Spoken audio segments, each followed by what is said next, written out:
warahmatullahi wabarakatuh. Kembali lagi bersama saya Denia Putri. Di kesempatan kali ini kita akan mempelajari materi mengenai Kmods clustering menggunakan RStudio. Oke, seperti yang sudah kita ketahui bahwa data di dalam beberapa penelitian ada beberapa jenis. Di antaranya data numerik dan data nominal atau kategorikal. Untuk mengelompokkan jenis data numerik, maka kita membutuhkan suatu perhitungan jarak geometris antar klaster. Biasanya kita menggunakan jarak Euclidean dan jarak Manhattan, yaitu untuk data numerik. Metode clusteringnya kita menggunakan K-means untuk mengelompokkannya. Sekarang penggunaan jarak geometris tidak bisa kita gunakan untuk jenis data nominal, karena pada data nominal kode yang diambil sebagai perwakilan data tidak ada ketentuan pasti. Contohnya, pada suatu penelitian untuk jenis data kelamin perempuan, kodenya adalah 1, sedangkan untuk jenis kelamin laki-laki, kodenya adalah 0. Nah, itu tidak ada ketentuan secara pasti. Perempuan kodenya harus 1, dan laki-laki kodenya harus 0.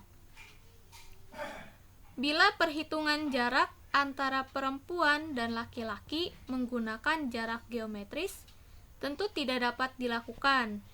Hal ini dibuktikan bahwa jarak antara 0 dan 1 pada data numerik tidak akan sama pada jarak 0 dan 1 pada data nominal, yang mewakili antara jarak perempuan dan laki-laki.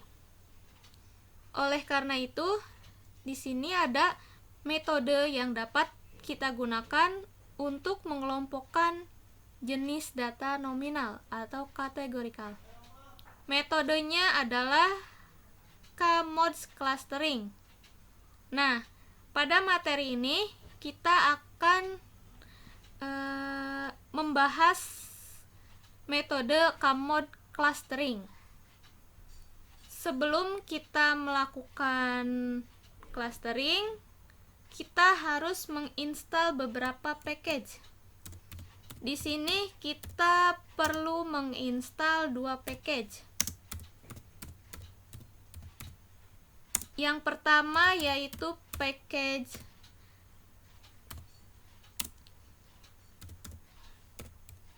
CLAR. Yang kedua adalah package scatterplot 3D.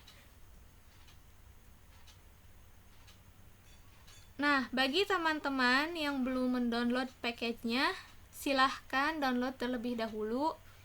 Jika sudah, tinggal diinstal saja. Untuk itu, kita jalankan masing-masing package-nya. Yang pertama, kita jalankan package CLAR. Oke, package CLAR telah berhasil kita jalankan. Kemudian package scatterplot 3D kita jalankan dan berhasil kita jalankan. Setelah kita menginstal 2 package tersebut, kita akan mempersiapkan datasetnya. Untuk datasetnya kita akan gunakan yaitu simulasi data. Simulasi data sebanyak 400 objek dengan 4 atribut.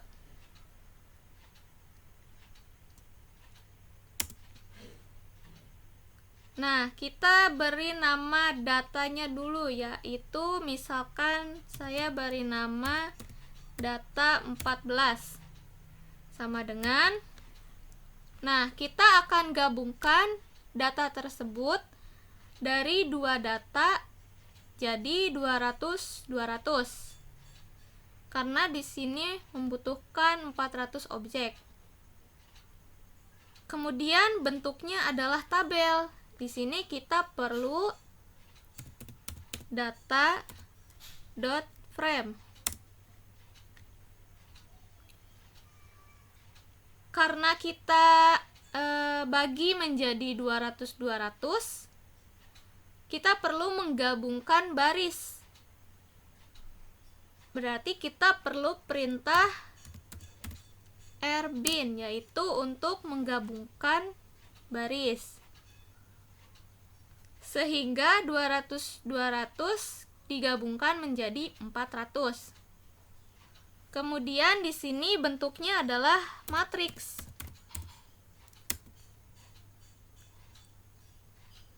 Nah, kemudian kita akan bangkitkan bilangan acaknya itu berdistribusi binomial.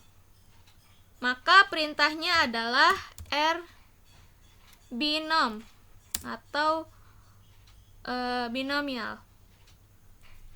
Karena binomial bentuknya kategorial 0, 1, dan seterusnya, di sini kita perlu 800 data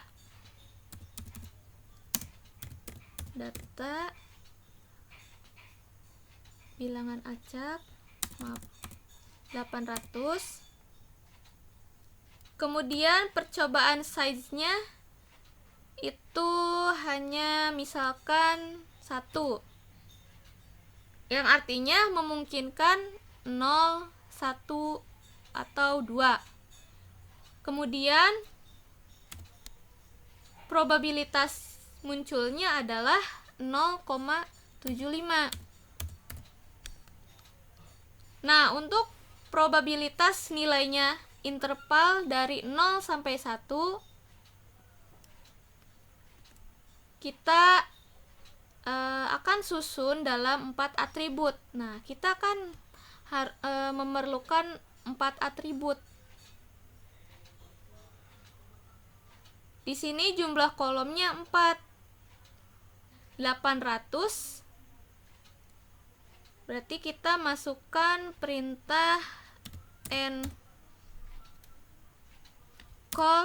sama dengan 4. Ncol sendiri yaitu jumlah kolom sebanyak 4.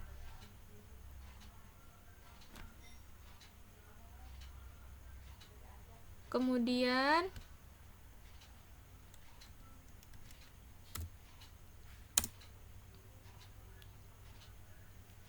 800 dibagi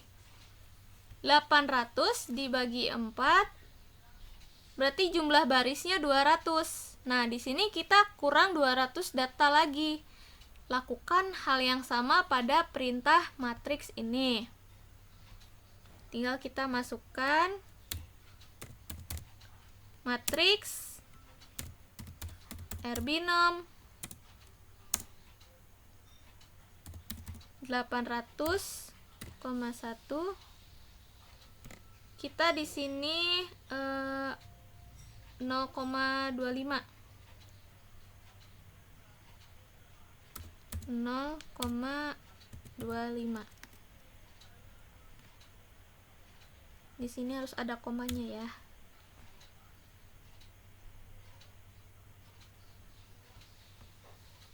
Koma, jumlah kolom sama dengan 4.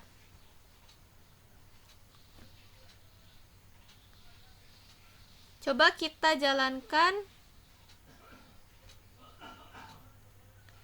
Nah, untuk melihat hasil dari simulasi datanya, tinggal kita masukkan data 14. Coba kita lihat. Nah, ini adalah data dari 1 sampai 400 dengan 4 atribut, yaitu atribut pertama X1, atribut kedua X2, atribut ketiga X3, dan atribut keempat yaitu X4. Selanjutnya, kita beri nama kolom dan baris. Memberi nama kolom dan baris. Perintahnya adalah call names, yaitu untuk kolom masukkan datanya yaitu data 14 sama dengan C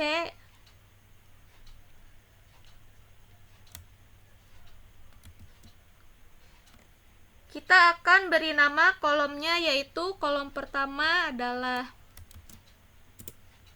X1, kolom kedua adalah X2, kolom ketiga adalah X3, dan kolom keempat adalah X4. Coba kita jalankan. Oke, sudah berhasil. Selanjutnya kita beri nama baris. Perintahnya adalah row names. Masukkan data 14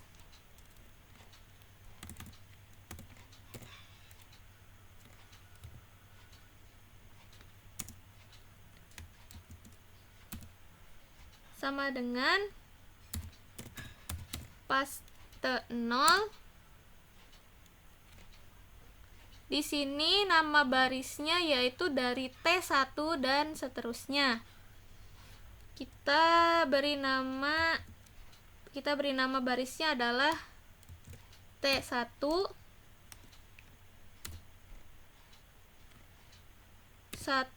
sampai jumlah banyaknya baris.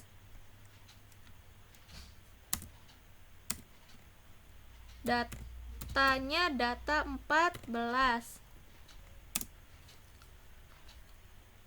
Kita jalankan.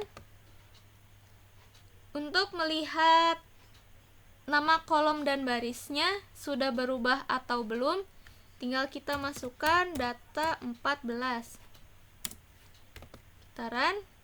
Nah, di sini sudah berubah nama baris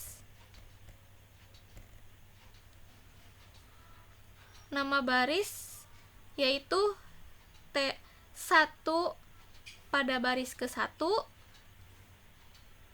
dan nama kolomnya juga sudah berubah yaitu X1, X2, X3, dan X4. Selanjutnya kita melihat scatter plot 3D. Melihat scatter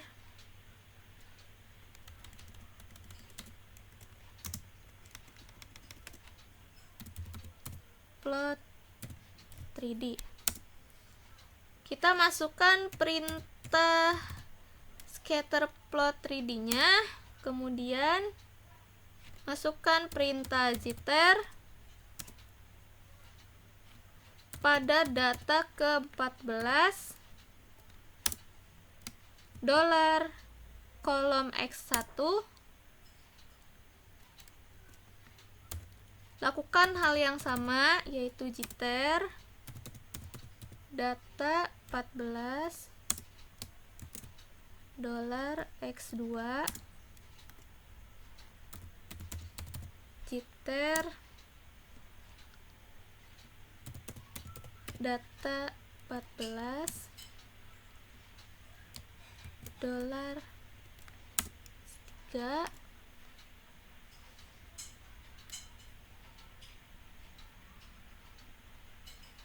Kemudian PCH-nya misalkan di sini saya 40. Xlab-nya yaitu X1, maaf tanda kutip, X1 X1. Untuk Y-lab-nya X2 dan Z-lab-nya X3. Coba kita jalankan. Nah, ini adalah hasil plotnya.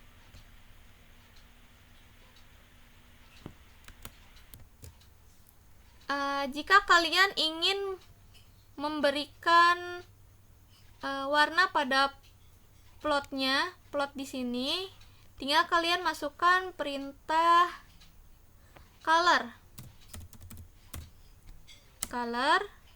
masukkan nama warnanya. Saya menggunakan steel blue. Maaf, ini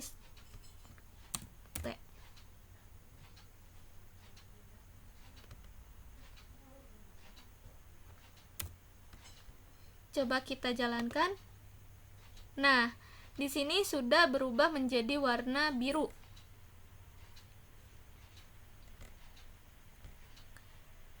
Selanjutnya kita akan melakukan clustering, yaitu menghitung K-mods clustering.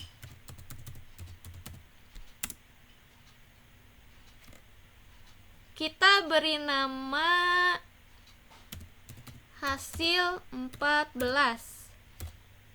sama dengan masukkan perintah Kmods, masukkan data 14, jumlah yang akan kita klasterkan yaitu misalkan saya 4.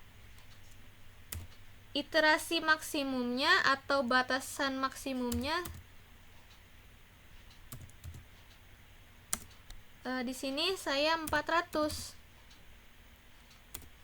Weighted kita tidak gunakan, berarti false. Sedangkan untuk fast-nya kita gunakan, yaitu true. Kita jalankan. Nah, kita lihat hasil clustering. Tinggal kita masukkan nama hasil 14. Nah, ini adalah hasil clusteringnya. Pada objek pertama yaitu 2, 2, 2, 2, 1, 3, dan seterusnya.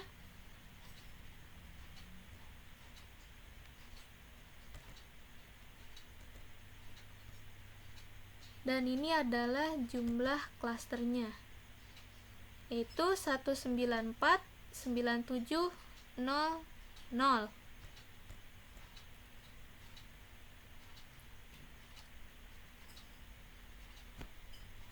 Kemudian kita akan melihat hasil dalam bentuk tabel.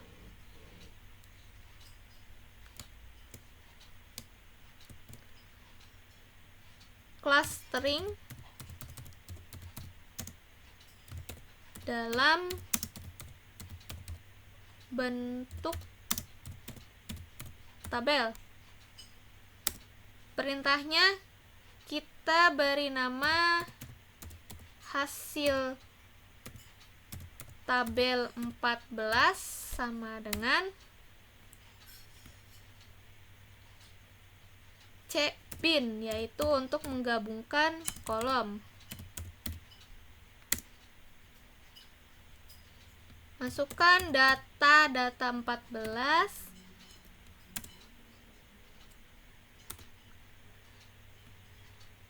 Masukkan hasil, yaitu hasil yang 14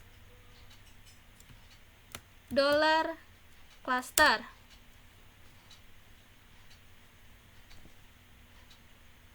Lalu kita jalankan. Kita lihat hasilnya, hasil tabel 14.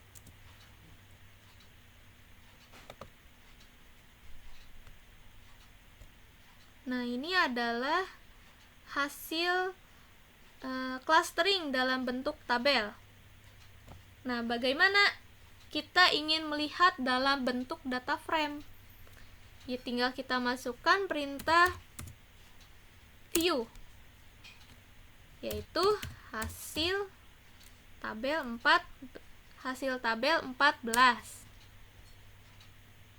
Selanjutnya kita jalankan. Nah, inilah hasil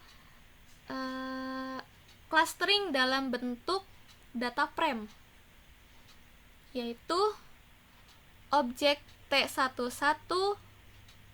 masuk ke dalam klaster kedua, T12 masuk dalam klaster kedua, dan seterusnya. Oke, itu saja yang dapat saya sampaikan. Semoga bermanfaat. Wassalamualaikum warahmatullahi wabarakatuh.